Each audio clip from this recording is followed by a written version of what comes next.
love me. Tell me pretty lies, look me in the face. Tell me that you love me, even if. तो दोस्तों आप सबका स्वागत है हमारे जीके चैनल पर। दोस्तों आज दिनांक है 20 जनवरी 2023 के कुछ मुख्य करंट अफेयर से कुछ टॉप के 10 क्वेश्चन हमने फिर से सिलेक्ट करके ला लिए जो कि मोस्ट इंपॉर्टेंट है।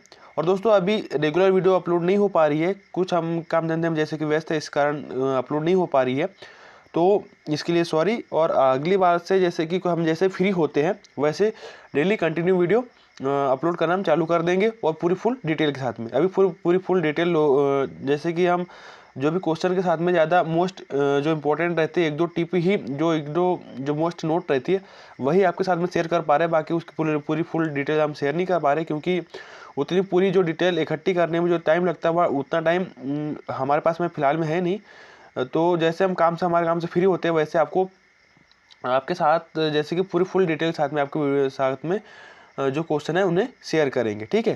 तो दोस्तों आज का हमारा पहला क्वेश्चन है, हाल ही में किस मंत्री ने सांसद महाकुंभ 2022-23 का शुभारंभ किया, ठीक है।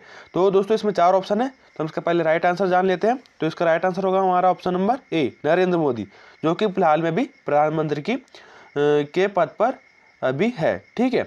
तो दोस्तों हाल ही का अर्थ हुआ कि 2000 जैसे कि मोस्ट इंपॉर्टेंट क्वेश्चन जो बनेगा अभी हाल ही जैसे कि 2023 में तो है ही, आगे जाकर अगर बात पूछी जाए या क्वेश्चन पूछा जाए तो कैसा क्वेश्चन बनेगा वो आपको हम बता देते हैं कि 2023 में किस मंत्री ने सांसद खेल महाकुंभ 22-23 का शुभारंभ किया। तो उसमें उसका आंसर होगा नरेंद्र मोदी, ठीक है। और कहाँ पर किया, तो यह उत्तर प्रदेश में किया गया है, ठीक है। और किसके द्वारा किया गया है, तो वीडियो कॉन्फ्रेंसिंग के द्वारा उद्घाटन किया गया है। मतलब वहाँ पर प्रधानमंत्री नरेंद्र मोदी गए नहीं थे, टोटल टीवी पर ही जो वीडियो के द्वारा जो वीडियो कॉल वगैरह होते हैं उसमें वैसे टीवी चालू कर दी गई थी और वहाँ पर उन्हीं के जो टीवी में ही वह उन्हें देखते गए और बोलते गए, उस प्रकार से उद्घाटन किया है, ठीक है। अब हमारा नेक्स्ट क्वेश्चन देख लेते हैं, क्वेश्चन नंबर 2। हाल ही में हाशिम आमला ने किस देश के बल्लेबाज के अंतर्राष्ट्रीय क्रिकेट से संन्यास की घोषणा की है, कि कौन से देश के खिलाड़ी ने क्रिकेट से संन्यास लेने की घोषणा की है, ठीक है। तो इसमें इसका आंसर होगा ऑप्शन नंबर बी, ठीक है, दक्षिण अफ्रीका। जो दक्षिण अफ्रीका जो खिलाड़ी है उन्होंने क्रिकेट से संन्यास लेने की घोषणा कर दी गई है, ठीक है, उनके द्वारा, ठीक है। और दोस्तों जो बल्लेबाज है जिसने की घोषणा की है उनका नाम है हाशिम आमला, जो कि दूसरे नंबर के बल्लेबाज रहे हैं, ठीक है। अब हमारा नेक्स्ट क्वेश्चन नंबर 3, सबसे अमीर अभिनेता की लिस्ट में शाहरुख खान वर्ष 2023 में किस स्थान पर रहे, ठीक है। यह फिल्म इंडस्ट्री का सवाल है कि शाहरुख खान किस स्थान पर रहे हैं 2023 में। तो दोस्तों इसका राइट आंसर होगा हमारा ऑप्शन नंबर डी, यह चौथे स्थान पर है, जो कि सबसे अमीर अभिनेता की लिस्ट में आते हैं, ठीक है। अब चलते हैं नेक्स्ट क्वेश्चन, हमारा question number 4, Ken Betwa link परियोजना की संचालक समिति की तीसरी बैठक किस राज्य केंद्र शासित प्रदेश में हुई, ठीक है। इसमें 4 ऑप्शन है, तो दोस्तों इसका राइट आंसर देख लेते हैं। इसका राइट आंसर होगा हमारा ऑप्शन नंबर ए का दिल्ली, मतलब नई दिल्ली, ठीक है। तो दोस्तों इसके बारे में थोड़ी सी डिटेल जान लेते हैं कि 18 जनवरी 2023 को केन बेतना लिंक परियोजना की संचालक समिति की तीसरी बार नई दिल्ली में बैठक हुई है, ठीक है। जो 2023 को गिन के ही मतलब उसे भी गिनती में लेते हैं तो तीसरी बार बैठक हो गई है, ठीक है। अब चलते हैं हमारा नेक्स्ट क्वेश्चन की ओर, क्वेश्चन नंबर 5, भारत का पहला 3X प्लेटफॉर्म WTG का फुल फॉर्म होता है विंड टरबाइन जनरेटर। अब इसका फुल फॉर्म हमने यहाँ लिख भी दिया है कि जिससे आपको कन्फ्यूजन ना हो, कहीं ढूंढने की जरूरत ना हो। किस राज्य में स्थापित किया गया है, जो विंड टरबाइन है वह किस राज्य में स्थापित किया गया है। तो इसमें 4 ऑप्शन है, तो आप उसे पढ़ लीजिएगा क्योंकि ऑप्शन याद रखना बहुत ही जरूरी है। आंसर तो याद रखना ही रखना है, साथ में ऑप्शन को भी थोड़ा सा ध्यान में रखना है। तो इसका आंसर होगा हमारा ऑप्शन नंबर डी, कर्नाटक, ठीक है। जो इसके बारे में थोड़ी सी जानकारी ले लेते हैं कि किस लिए कैसा क्या। तो गर्डन कर्नाटक में रिन्यू पावर ने भारत का पहला 3X platform wind turbine generator जो कि है WTG, ठीक है, स्थापित किया है। नए पवन टरबाइन जनरेटर का उपयोग देश की पहली राउंड द क्लॉक, ठीक है, इसे याद रखिएगा, राउंड द क्लॉक नवीकरण ऊर्जा परियोजना में किए जाने वाले जो कि बैटरी ऊर्जा भंडार प्रौद्योगिकी, ठीक है, को संयोजित करेगी। यह परियोजना सालाना 1 मिलियन से अधिक भारतीय परिवार में बिजली प्रदान करती है, जो कि 1 मिलियन, ठीक है। तो 1 मिलियन का अर्थ होता है 10 लाख लोग या फिर 10 लाख परिवार, इसमें परिवार की बात हो रही है, जो 10 लाख परिवार के घर पर एक टरबाइंस बिजली इतनी प्रोवाइड करवाती है, ठीक है। तो बहुत बड़ी बात होती है। तो जिसने भी इसका आविष्कार किया उसको सल्यूट। अब चलते हैं हमारे नेक्स्ट क्वेश्चन की ओर। क्वेश्चन नंबर 6, छत्तीसगढ़, राजस्थान और पंजाब के बाद किस राज्य ने हाल ही में सरकारी कर्मचारी के लिए पुरानी पेंशन योजना को पुनः चालू किया है, ठीक है। तो दोस्तों इसका राइट आंसर होगा हमारा ऑप्शन नंबर सी, हिमाचल, ठीक है, या फिर हिमाचल प्रदेश ही बोल लेते हैं, ठीक है। वैसे क्वेश्चन में हिमाचल प्रदेश ही आएगा, तो हिमाचल या हिमाचल प्रदेश दोनों आएगा, दोनों ही राइट है, ठीक है। तो हिमाचल प्रदेश सरकार ने उन सरकारी कर्मचारी के लिए पुरानी पेंशन योजना को बहाल करने का फैसला किया है, जो पहले राष्ट्रीय पेंशन प्रणाली के तहत करव किए गए थे। इससे पिछले छत्तीसगढ़, राजस्थान और पंजाब में पुरानी पेंशन योजना लागू की गई है। जो पुरानी पेंशन योजना है वह फिलहाल में कहाँ 2023 में लागू की है, छत्तीसगढ़, राजस्थान और पंजाब में, बाकी जगह अभी लागू नहीं की गई है, ठीक है। इससे पहले थी लागू पर 2002 के बाद में जिसे भी सरकारी नौकरी, जो सरकारी नौकरी या फिर जॉब वगैरह जो मिली है, तो 2002 के बाद में उन्हें पेंशन नहीं मिलेगी, ये हटा दी गई थी। परंतु 2023 में छत्तीसगढ़, राजस्थान और पंजाब, यह तीनों में यह पुनः से यह योजना जो योजना थी, पेंशन योजना, वह फिर से लागू कर दी गई है। तो यह बहुत ही अच्छी बात है, क्योंकि उम्र भर कमाएगा और लास्ट में उसके हाथ में कुछ नहीं आएगा तो क्या मतलब, ठीक है।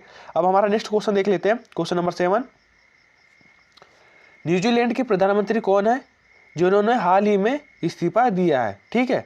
तो दोस्तों इसमें 4 ऑप्शन है, इसका राइट आंसर होगा दोस्तों हमारा option number B, Jacinda Kate Laurell Ardern, ठीक है।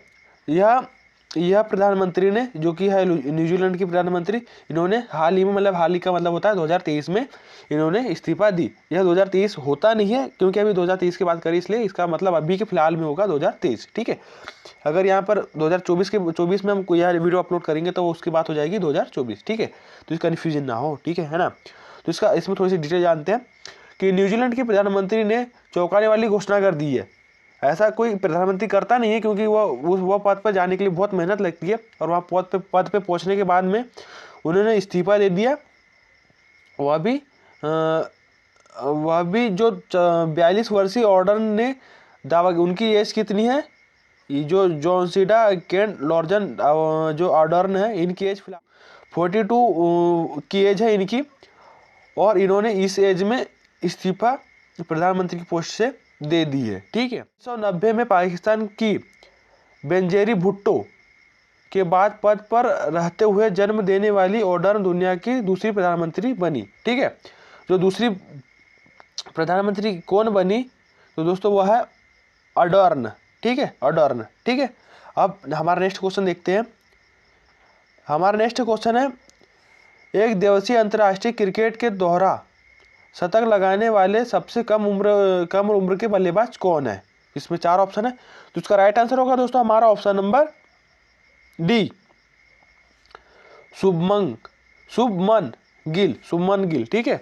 शुभमन गिल 18 जनवरी 2023 के प्रतिष्ठित सूची में शामिल हुए 50 ओवर के प्रारूप में 200 रन बनाने वाले 5वें भारतीय बल्लेबाज बन गए, ठीक है। कितने, इसे याद रखिएगा, 200, और यह कौन से है, तो 5वें नंबर के बल्लेबाज है, ठीक है, जो कि भारतीय बल्लेबाज बने हैं, ठीक है।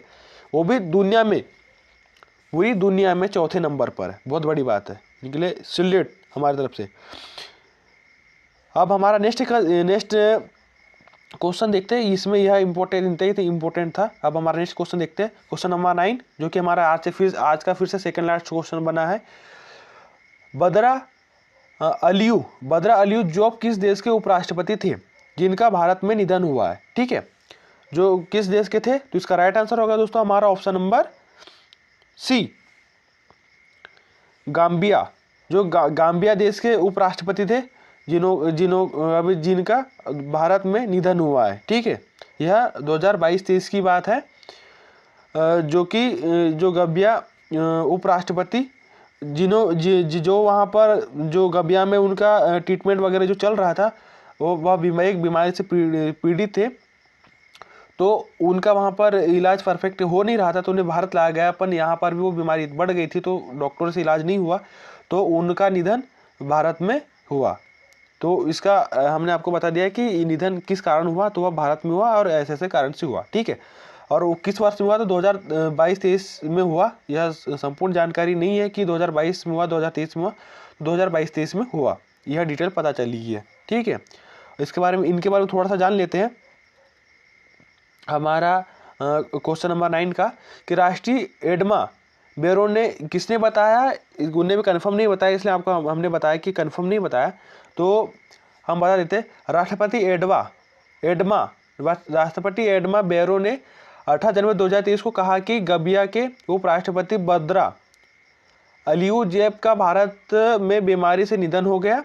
वह बहुत बीमारी से पीड़ित थे, तो उनका निधन हो गया। 3 सप्ताह पहले इलाज के लिए गाम्बिया से रवाना हुए थे। जैसे कि गाम्बिया में उनका इलाज होते रहा था, बट वहाँ पर कुछ परफेक्ट उन्हें बीमारी का साधन नहीं मिला, जैसे समाधान नहीं मिला, तो उन्हें फिर वहाँ पर भारत के जो अपने राष्ट्रपति प्रधानमंत्री थे उनसे बात की, उन्हें चर्चा की कि इनका इलाज यहाँ पर भारत में किया जाए, तो फिर उन्हें वहाँ से भारत लाया गया, परंतु भारत में भी उनका इलाज पूर्ण तरीके से नहीं हुआ, जिनसे उनका निधन हो गया था, क्योंकि बीमारी बहुत फैल चुकी थी। ठीक है, अब हमारा नेक्स्ट क्वेश्चन देखते हैं, क्वेश्चन नंबर 10, जो कि हमारा आज का लास्ट क्वेश्चन है। किस कंपनी ने भारत में गर्ल्स फॉर टेक STEM शिक्षा कार्यक्रम के दूसरे चरण की घोषणा की है? ठीक है, तो इसमें 4 ऑप्शन है, इसका राइट आंसर होगा दोस्तों हमारा ऑप्शन नंबर ए।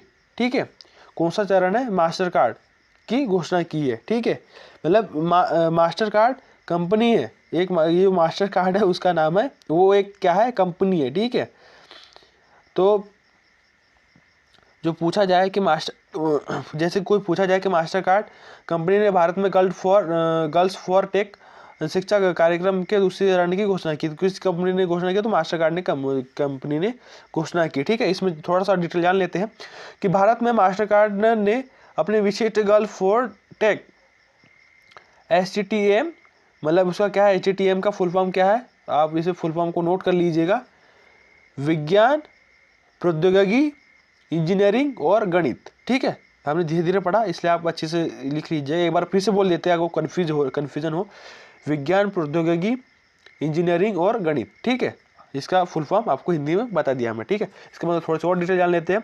शिक्षा पहल के विस्तार की घोषणा की है। गर्ल्स फॉर टेक की सहायता के साथ American Indian foundation master card impact found के साथ सहयोग कर रहा है। कार्यक्रम के विकास का इरादा 2024 तक देश भर में 1 लाख महिला छात्रों तक पहुंचाने का है। ठीक है, ताकि इन ATM शिक्षा को आगे बढ़ाने के लिए प्रोत्साहित किया जाएगा। तो यह भी इनका टारगेट है कि 2024 तक यह 1 लाख महिला छात्र जो है उनके पास में यह जो है STEM वह पहुंचाने का कार्य किया जाता है कि 2024 तक कंप्लीट कर दिया जाएगा। ठीक है, तो आपको हमारी वीडियो अच्छी लगे तो हमारे चैनल को लाइक करें, शेयर करें, सब्सक्राइब करें, जिससे कि हमें मोटिवेशन मिलेगा। तो आज के लिए बाय, मिलते हैं कल नेक्स्ट वीडियो।